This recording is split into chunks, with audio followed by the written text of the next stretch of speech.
Hello guys, welcome back to the channel. In today's tutorial, I'm going to show you how you can reduce header size in Microsoft Word. Okay, let's get into it guys. Here I have opened my document in my Microsoft Word and I'm going to show you the easy way to reduce the header size.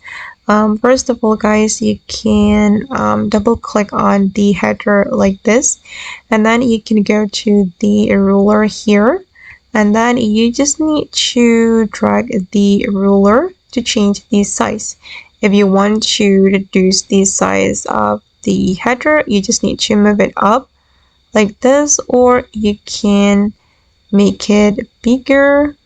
You can make it wider by dragging it down. Okay, I'm gonna click on the header and we can use the ruler like this. Okay, and you can customize it as you like.